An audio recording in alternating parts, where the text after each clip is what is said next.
Kadang nih kita bekerja nyari ilmu, diizinin sama suami kita, diizinin sama ayah ibu kita. Alhamdulillah. Udah diizinin sama orang-orang yang berhak untuk ngizinin kita. Betul. Orang perempuan lain nyinyir. Ustadzah kok pulangnya malam, padahal syutingnya misalnya sampai telat malam. Kemudian perempuan kok kerja di luar, perempuan kok sekolah tinggi-tinggi. Nah, gimana menghadapi nyinyiran atau komentar yang datangnya dari sesama perempuan?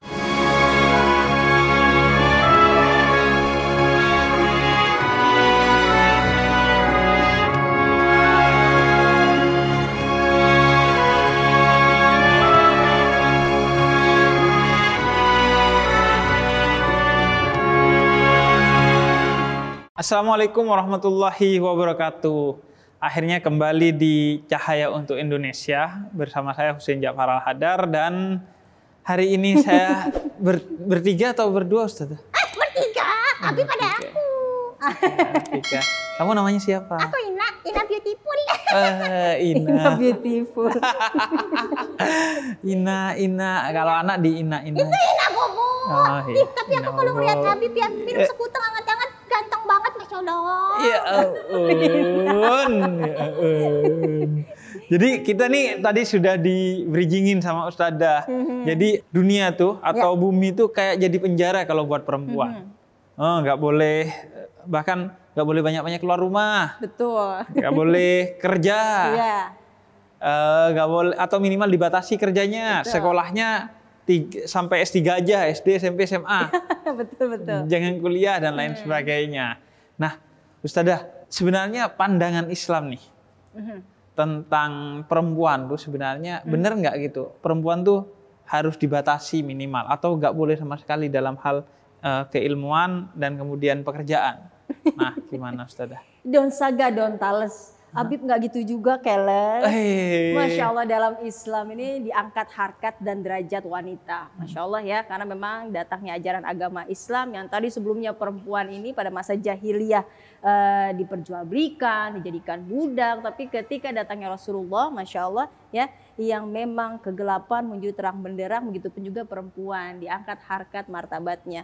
Bahkan ketika ditanya, siapa yang harus aku muliakan? Kemudian jawaban Rasulullah, ibumu.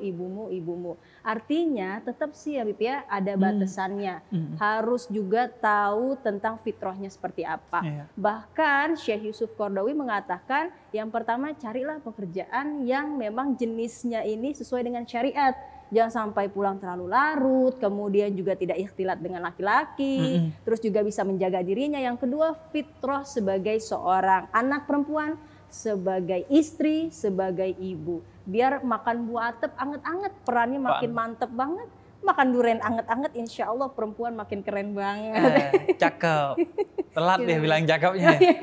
Harusnya pertama cakep dulu. Gitu, jadi harus ada batasannya sih. Nah, tapi pada dasarnya bekerja dan mencari ilmu juga kewajiban perempuan? Itu Ayu Ting Ting. Apalagi? Duduk di pinggir kali. Itu penting sekali. Ya? Oh, itu penting sekali. Karenanya al-ummat madrasatul ula, ibu adalah pendidik yang pertama. Bekalnya dari mana kalau misalnya seorang ibu, seorang anak perempuan, seorang istri nggak punya yang namanya ilmu pengetahuan.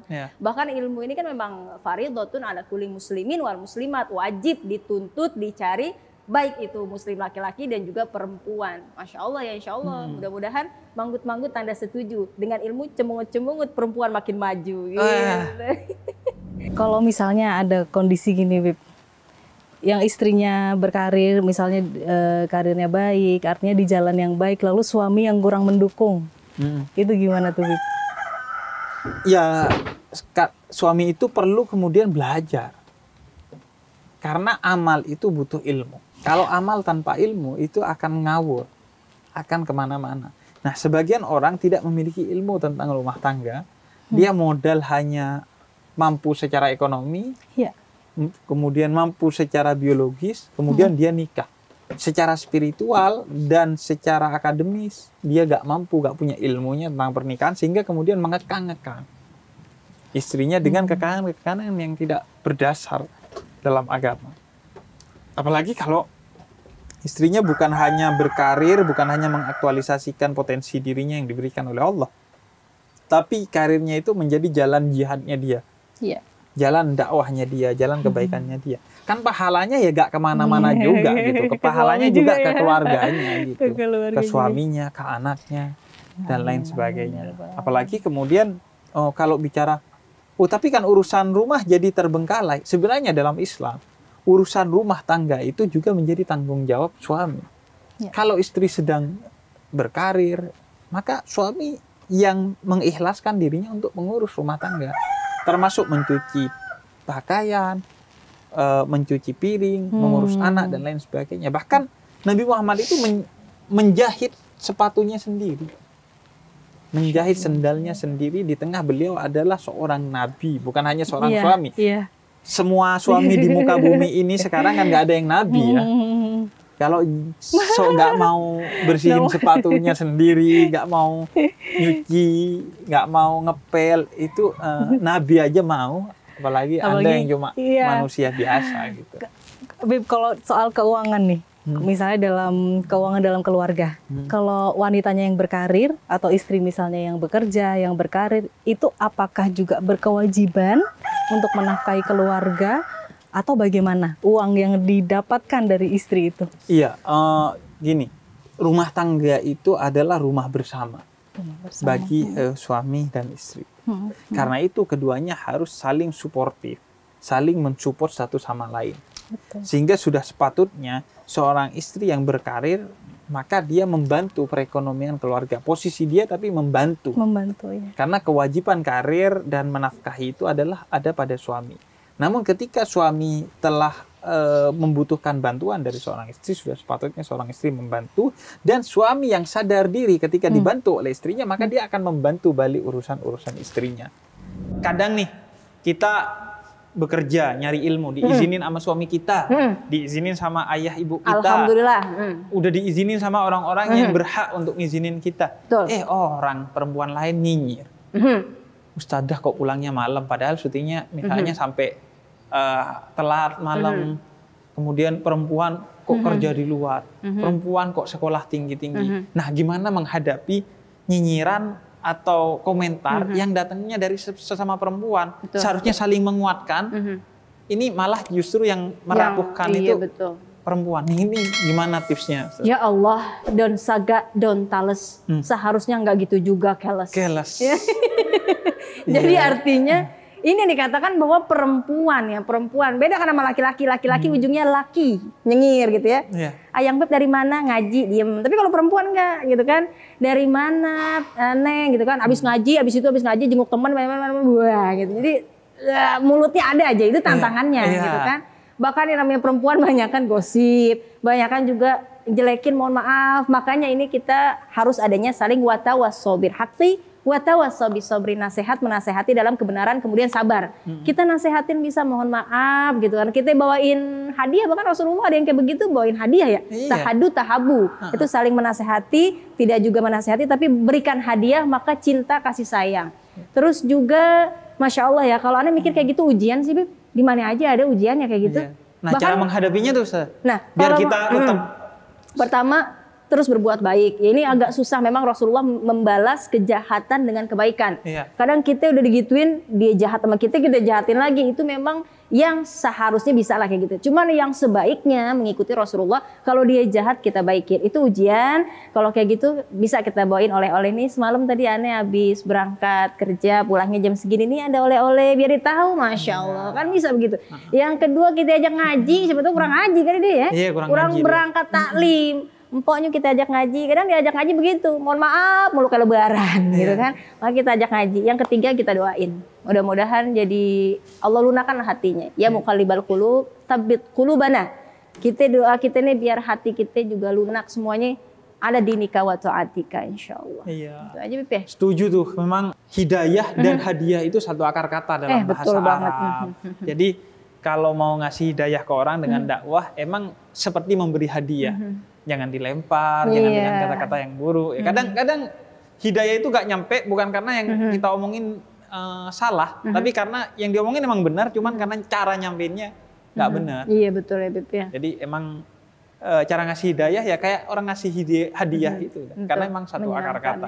Nah, Juga ini juga bahwa perempuan itu kan kadang diragukan juga kalau untuk jadi pemimpin. Padahal tadi Ustaz ada bilang bahwa kullukum ra'in, semua orang, nggak ada laki, nggak ada perempuan itu adalah pemimpin. Nah, gimana tentang kalau perempuan jadi pemimpin? Ane juga entah minta pendapat dari Habib nih ya. Boleh. Kalau dari Ane, karena memang kita sistemnya adalah di negara Republik Indonesia, jadi tidak hanya sebatas mengikuti Al-Quran dan Sunnah, bahkan juga di sini beragam ya. Ada multicultural gitu kan, agama juga beragam. Jadinya ulil amri minkum, jadi mengikuti yang namanya pemerintah. Kan bahkan ada presiden wanita. Tapi mungkin kalau misalnya memang tinggal di negara yang memang Islami, yang seutuhnya dia Quran, hadis, benar-benar ngikut sesuai dengan aturan dari Al-Quran dan hadis gitu kan. Kalau untuk pemimpin wanita seperti apa? Untuk yang namanya lingkup kecil silahkan. Ya, kayak misalnya kita majlis taklim, oke, ada nih bendahara perempuan, nggak apa-apa, khusus juga wanita gitu kan. Terus juga kalau misalnya ada pemilihan arisan gitu kan. Cuman kalau misalnya untuk yang lingkup yang lebih besar, tetap diusahakan seorang laki-laki yang memimpin. Karena tetap aja namanya wanita tuh punya kisi-kisi emosional yang beda ya. Kalau laki-laki dia sesuai logika, bahkan kalau perempuan ada juga yang namanya sesuai perasaannya. Itu yang amat dikhawatirkan ya. Makanya insya Allah mudah-mudahan sih kita bisa memilah-milih pemimpin dari segi apa. Kalau untuk lingkup yang lebih besar kayak negara ya, itu bisalah dialihkan kepada seorang laki-laki. Saya Tasya. Saya ingin bertanya tentang seputar kreasi hijab, tentang pandangan Islam, karena kan setiap wanita itu yang berhijab pasti kreasikan hijabnya sesuai dengan bentuk muka dan juga sesuai dengan trendy masing-masing. Itu gimana sih Habib sesuai pandangan Islam? Iya, jadi hijab itu adalah utamanya untuk menutup aurat kita, untuk menjaga diri kita dari dinikmati oleh orang lain dalam pandangan dan pikiran yang jorok. Kan kita nggak mau juga kan. Benar. Dan itu bukan hanya bagi sisi perempuannya, tapi dari sisi laki-lakinya juga Al-Quran dengan tegas mengharamkan lelaki untuk memandang yang bukan haknya, karena itu pandangan harus ditundukkan. Dalam Al-Quran. Perempuan juga begitu, harus menundukkan pandangannya. Nah, hijab juga begitu. Yang terpenting adalah menutup aurat, menutup segala sesuatu yang bisa kemudian membuat kalian nggak nyaman gitu. Dengan akhirnya kalian nggak terjaga dan lain sebagainya. Jadi mau kreasinya seperti apa, itu nggak ada masalah. Wah, jilbabnya modelnya seperti ini dan seperti itu. Yang penting secara syariat sudah memenuhi syarat, mau dikreasikan seperti apa nggak ada masalah. Karena ingat bahwa menjaga nikmat Allah berupa wajah, berupa tubuh, itu juga adalah ketentuan dalam Islam. Bentuk syukur kita terhadap nikmat yang diberikan, selain menjaga aspek dalamnya yaitu batinnya, menjaga juga aspek dalam berupa kesehatannya, juga menjaga aspek luar. Segala sesuatu ini harus kita jaga. Misalnya yang laki-laki, janggutnya dijaga agar rapi kalau yang punya janggut, kumisnya dijaga agar tetap rapi. Yang perempuan juga semuanya dijaga. Dan khususnya dijaga itu untuk pertama, untuk suaminya. Kemudian yang kedua, untuk kemudian membawa orang kalau ngelihat kita, itu bukan ingat maksiat, tapi ingat Allah. Karena kita ini kan juga ciptaannya Allah yang indah gitu. Dan itu bukan cuma perempuan, yang laki-laki juga begitu gitu. Punya tanggung jawab itu. Punya tanggung jawab menjaga diri agar kemudian orang ngelihat kita itu ingatnya Allah gitu. Makanya kan orang kalau ngelihat ulama itu kan mengingatkan kita kepada Allah. Nah, kita ya walaupun bukan ulama, tipis-tipis lah nyoba lah sekiranya ngelihat kita itu ingat Allah. Jadi ada aspek syar'inya, ada aspek keindahan yang sama-sama harus dijaga. Harus tetap indah. Nah, begitu juga hijab. Jadi jangan cuma secara syariatnya dijaga, tapi dari segi keindahannya juga harus dijaga agar umat Islam itu gak cuman unggul dalam syariatnya, tapi juga unggul dalam aspek keindahannya juga. Sebenarnya saya juga pengen cerita tuh juga tentang kalau dalam tradisi Islam itu kalau bicara ibu harus bicara tentang Uwais Al-Qarni. Uwais Al-Qarni ini orang yang doanya diijabah oleh Allah, diterima oleh Allah, sehingga Sayyidina Umar dan Sayyidina Ali saja disuruh minta doa kemana dia. Dua sahabat utama disuruh minta doa kepada Uwais Al-Qarni. Kenapa? Karena Uwais Al-Qarni ini didoakan oleh ibunya lantaran dia sangat berbakti kepada ibunya. Jadi dia ini dari Yaman ke Mekah gendong ibunya untuk berangkat haji. Luar biasa. Kita tinggal bayarin aja pakai pesawat, kadang Iya. sayang-sayang sama duit kita. Dia gendong. Dia gendong. Waktu itu belum ada salompas tuh ya. Maksudnya, Makanya. iya. Belum ada salon pas. Aduh. Gimana tuh? Jadi dia gendong. Tapi dia latihan dulu. Jadi dia gendong keledai, naik turun Keledai. bukit. Iya. Baik. Jadi untuk biar kuat. Dan akhirnya ketika dia ke Madinah untuk ketemu Nabi, karena dia sangat cinta kepada Nabi, kata ibunya jangan lama-lama ya, soalnya ibu sakit. Makanya dia pergi ke Nabi, ternyata Nabi gak ada, Nabi ada di luar kota. Dan kata dia, saya mau langsung pulang saja karena ibu saya sedang sakit, dan ibu bilang jangan lama-lama, salam aja ke Nabi. Nah makanya kata Nabi memesankan kepada Sayyidina Ali dan Sayyidina Umar sebelum itu, nanti saya ketika pergi keluar kota ada seorang yang datang minta doa kepada dia, yaitu Uwais Al-Qarni.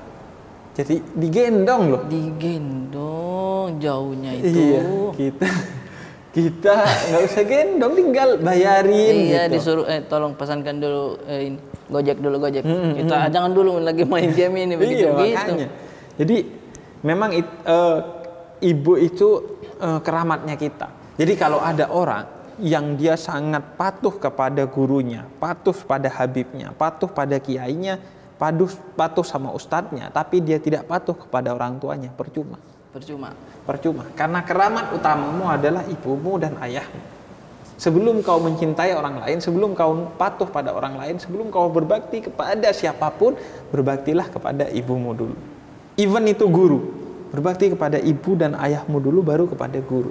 Maksudnya ya seharusnya berbakti kepada semua ya. Iya. Tapi jangan sampai kamu berbakti kepada guru, tapi kamu tidak berbakti kepada ibumu atau ayahmu gitu. Jadi itu sesuatu yang penting sekali. Karena banyak orang kan nyari keberkahan ke makam ini, ke makam itu, ke Mekah, ke Madinah, ikut pengajian ini, ikut pengajian itu. Ada botol doa. Iya. Gitu.